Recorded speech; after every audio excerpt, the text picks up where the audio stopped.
Hello everyone, for today's vlog, DIY Chocobutternut Munchkin.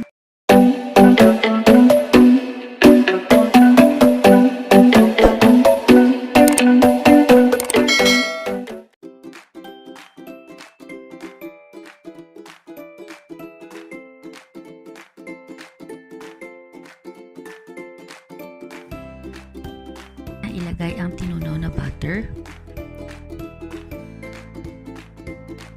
Sumunod, ilagay ang food coloring at haluin ito.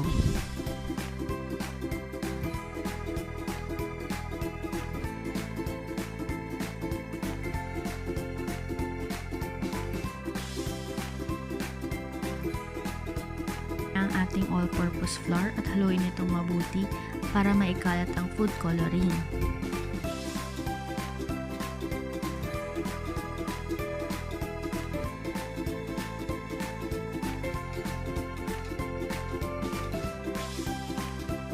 Sumunod, ilagay ang asukal.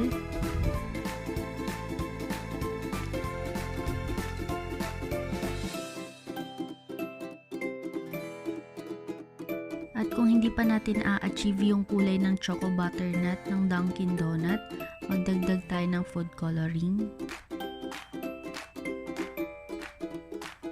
Yan, haluin natin ulit. Yan, haluin lang natin na haluin.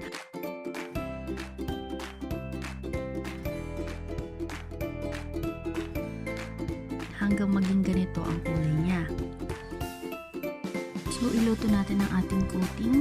Low fire lang for 2 to 3 minutes. At okay na ang ating coating sa ating ganache. Pagsama-samahin ang milk, ang cocoa powder,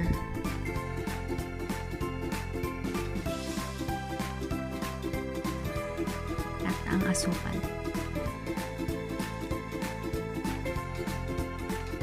Haluin ito mabuti.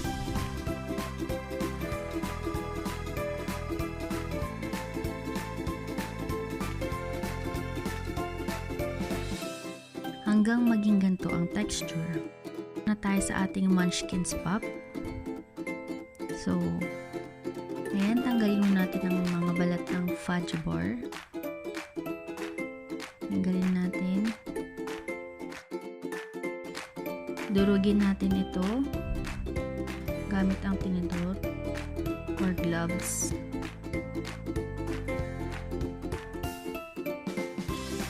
Lagyan natin ng unting ganache ang ating Munchkin's Pop.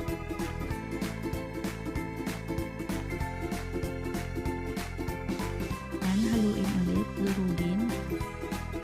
At okay na, ready na para bilugin ang ating Munchkin's Pop.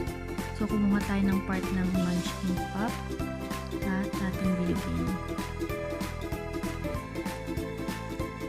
Yan, bilugin.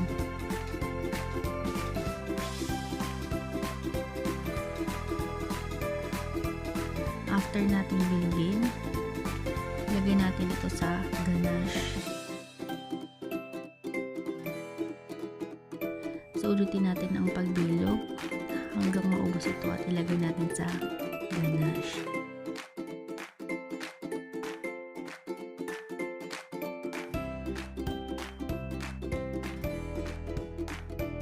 Bago i-sugar coat, i-coat muna natin ang ating ganache.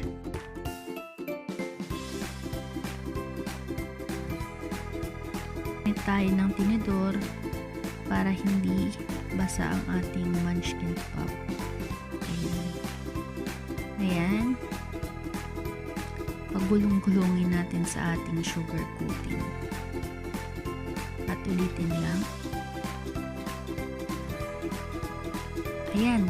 Tapos na ang ating DIY Chocobutternut Munchkin.